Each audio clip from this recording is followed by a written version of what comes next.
අද බණ්ඩාරවෙලින් සමුගන්නවා. ඒ කියන්නේ මෙතනින් පස්සේ ආයේ බණ්ඩාරවෙල ක්ලාස් එකක් නැහැ. ඒ ගැනත් ඔයාලට මට කියන්න දෙයක් තියෙනවා. හැමෝම සර්ට කතා හදද්දී ඒවත් ඉවසගෙන අපිව අතාරින්න නැතුව පාඩුව දරාගෙන කිලෝමීටර් 200ක් දුර ගෙවාගෙන ආපු එකට thank you sir. අපි අතාරින්න නැතුව අන්තිම වෙනකන් ආව විශ්වාසය රැක්කට ගොඩක් ස්තුතියි. ප්‍රශංසාවේදී සතුටු වෙනවනේ. ප්‍රශංසාවේදී සතුටු වෙන හැමෝටම සිද්ධ වෙනවා නින්දාවේදී දුක් වෙන්න. ප්‍රශංසාවෙන් සතුටු වීම නවත්තපු තැන නින්දාවෙන් දුක් වෙන එක අවසන් වෙනවා. දැන් මට ඇති වෙන්න රටේ මිනිස්සු නින්දා කරනවා. අංශු මාත්‍රයක දුකක් නැහැ. හේතුව මම මේකට ට්‍රේන් උනේ අවුරුදු 7-8කට කලින් ඉඳලා. හැබැයි රටේ මිනිස්සු හිතාගෙන ඉන්නේ දේශපාලනේ ඉඳන් මට පන්ති වලට යන්න වෙලාවක් නැහැ කියලා. පන්ති ඇතුලේ ඉන්නේ මට බයිනවා මේක පන්ති දානවා වැඩි කියලා. අපිට තව මාසෙයි දවස් 10ක් 15ක් තියෙනවා. සිලබස් එක දැන් ඉවරයි. හරි. thank you හැමෝටම පේන්න. හරි. මේක ගැනත් ඔයාලට මට කියන්න දෙයක් තියෙනවා. ඔයාලා ලියලා තියෙනවා එක එක ඒවා ටිකක්. නිකන් කීපයක් කියවුවොත් මුල්ම දවසේ ඉඳන් මෙය මට ජීවිතේ වැදගත්ම කාලෙදී හොඳම රෝල් මොඩල් එක සර් හම්බුණා. අපි අතාරින්නේ නැතුව තියාගෙන සර් අදටත් අපි වෙනුවෙන් දිවාරාය නොබලා කැප වෙන එකට ස්තුතියි. ගොඩක් පින් සර් අපි වෙනුවෙන් කරපු කැපකිරීමට. හැමෝම සර්ට කතා හදද්දී ඒවත් ඉවසගෙන අපිව අතාරින්න නැතුව පාඩුව දරාගෙන කිලෝමීටර් 200ක් දුර ගෙවාගෙන ආපු එකට thank you sir. ඊළඟ කැල කියවන්නේ නැහැ මම. ඒකේ මට ප්‍රාර්ථනාවක් තියෙන්නේ. අපි අතාරින්න නැතුව අන්තිම වෙනකන් ආව විශ්වාසය රැක්කට ගොඩක් ස්තුතියි සර්. දේශපාලනය කරලා විනාශ වෙන්නේ නැතුව පන්තිය කරගෙන ආතල් එකේ ඉන්න සර් කියලා තියෙනවා.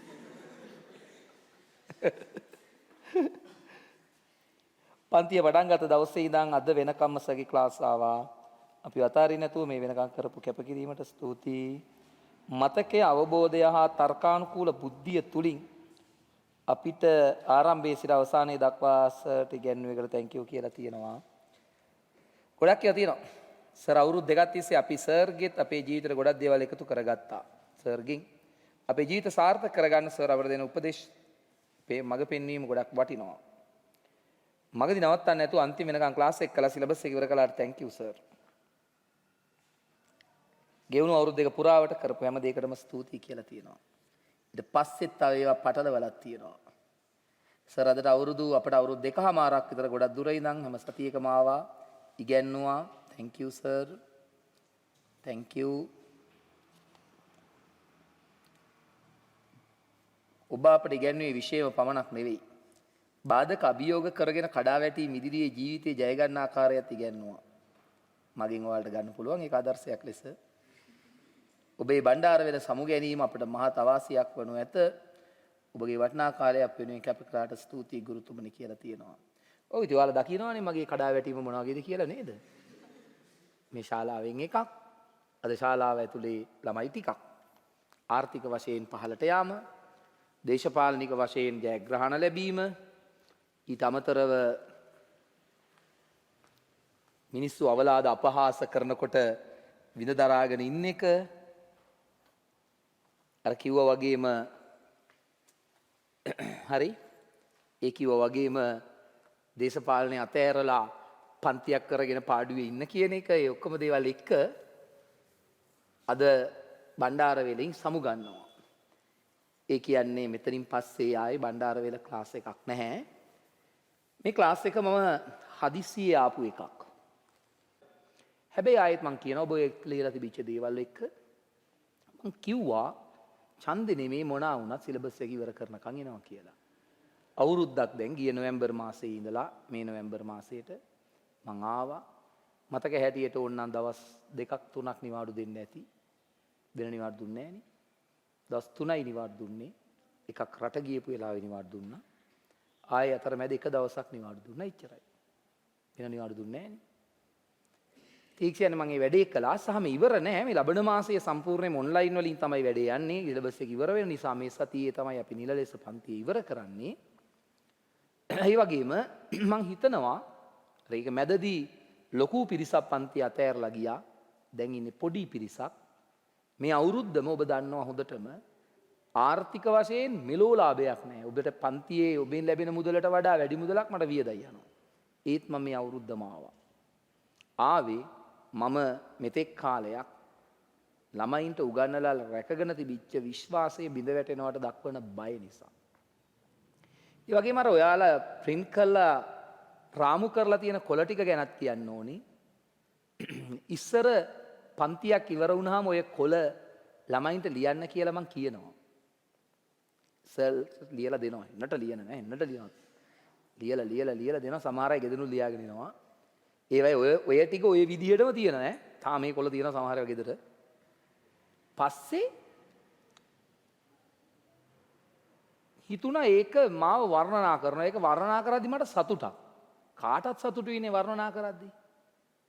යම් දවසක හිතුණා වර්ණනා කරද්දි සතුටු වෙනවනේ. ප්‍රශංසාවේදී සතුටු වෙනවනේ. ප්‍රශංසාවේදී සතුටු වෙන හැමෝටම සිද්ධ වෙනවා නින්දාවේදී දුක් වෙන්න. දැන් අවුරුදු කීපයකට කලින් මම තීරණය කළා ප්‍රශංසාව නවත්තන්න ඕනේ. නැත්තම් නින්දාවේදී මට සෑහෙන දුක් වෙන්න වෙනවා. දැන් අවුරුදු 7-8කට කලින් ප්‍රශංසා කරන එක නතර කළා.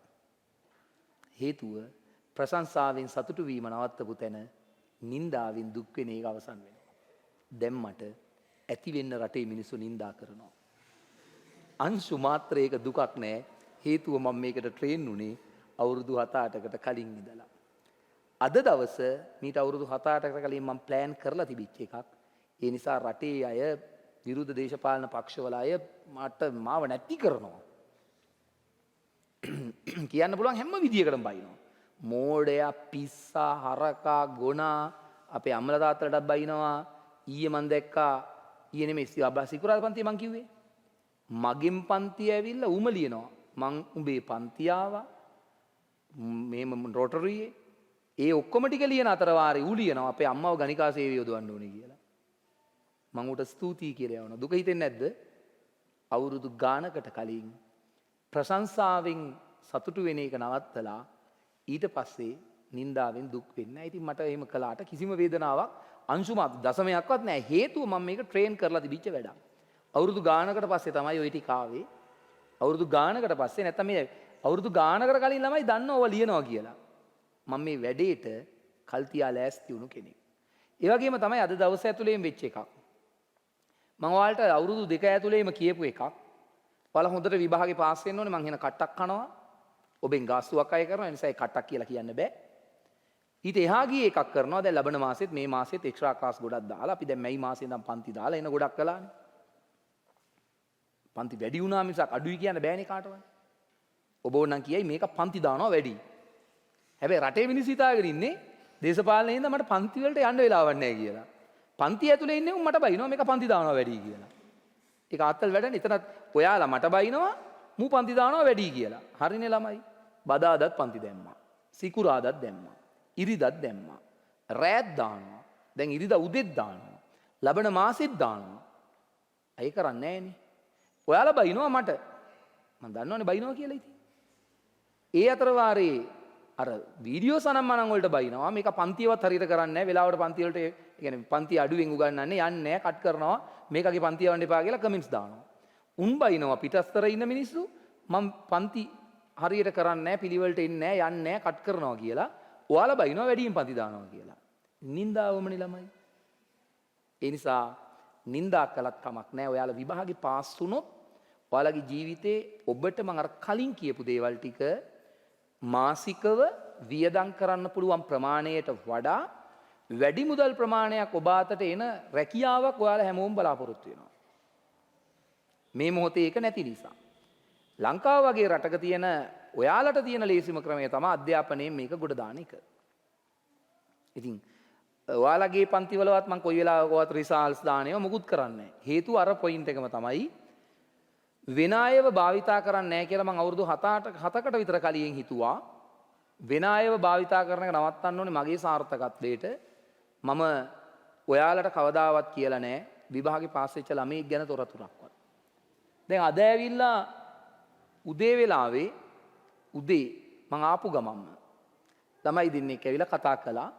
අහඹු ලෙස දැකලා ඒ දෙන්නාම පිරිමි ළමයි එක්කෙනෙක් වැලිමඩ සෙන්ට්‍රල් එකේ අනිත් එක්කෙනා බණ්ඩාරවේ සෙන්ට්‍රල් එකේ කිව්වා ඇතරම උන්ගෙන් ඇහුවා ඔයාලා මගේ පන්ති ආවද කියලා. ඉතින් මට මතක නෑ නේ ළමයි හරිද? දැන් ඉතින් රැවුල් එහෙම වවාගෙන ඉන්නේ. එක එක මතක අනිත් එක මතක නෑ. එක්කෙනේ දිස්ත්‍රික්කේ 10 අනිත් එක්කෙනා 14. උන් දෙන්නම දුක් වෙනවා දිස්ත්‍රික්කේ එක වෙලා මට ගෞරවයක් දිනලා දෙන්න බැරි වෙච්ච එක ගැන. මං කිව්වා ඕවා ගණන් ගන්න ඕනේ නෑ. ඔයා දැන් විභාගේ පාස් දෙන්නම මොරටු යනවා සාර්ථක වෙන්න කියලා. ඉතින් අඩුම තරමේ ඒ ළමයේගේ රිසල්ට් එකක්වත් මං කියලා නෑ. මට අදත් කියන්න තියෙන්නේ අපිට තව මාසෙයි දවස් 10ක් 15ක් තියෙනවා. සිලබස් එක දැන් ඉවරයි. ඉලෙක්ට්‍රොනික්ස් ටික යන්නේ. ඒකෙත් අපි ඉවර කළා සහ ඉවර කරපු එක ගුණත් අපි අන්තිම පාඩම ගැන වුණත් ගත්තොත් ගේට්ස් දවස් 2ක් උගන්නලා, IC දවස් 2ක් උගන්නලා, ඩයෝඩ් දවස් 2.5ක් උගන්නලා, ට්‍රාන්සිස්ටර් අද 3 වෙනි දවස තව දවසක් උගන්නලා. එතකොට බලන්න හිතලා ඉලෙක්ට්‍රොනික්ස් වලට ගේට්ස් වලට 2යි, IC වලට 2යි 4යි, ඩයෝඩ්ස් වලට 2යි 6යි, ට්‍රාන්සිස්ටර් වලට 3යි 9යි, තව දවසක් ගත්තම 10යි. එක පාඩමක්වත් උඩින් පල්ලෙන් උගන්ලා නෑ මම. ලබන මාසෙත් ගොඩක් පන්ති දාන බලාපොරොත්තුවෙන් ඉන්නවා. ගොඩක් කියන්නේ පොඩ්ඩක් නෙවෙයි. දැන්ට හිතලා තියෙන්නේ දවස් 30ට පන්ති 30ක් ඈ. දන්නවනේ. ඉරිදා මේ වැඩේ ඉවර වුණාට පස්සේ ලබන සතියේ ඉරිසෙන්සුරයිදා පටන් ගමු. ඔක්තෝබර් මාසේ හැමදාම පන්ති. රෑ 7-9 වගේ දාගමු. එක දවසක් හරි මට ලයිව් ගන්න බැරුව ගියොත් රෙකෝඩින් එක දානවා. ඔයාලා පැය දෙකක් ලෑස්ති කරගන්න දවසේ ඒ විදිහට ලෑස්ති කරගන්න අතර අර සතියේ මැද යන පන්ති යනවා. ඒක යද්දිමයි ඈ. වද දීලාමයි ළමයි මම මේක ඉවර කරන්නේ හරිද? එහෙම තමයි.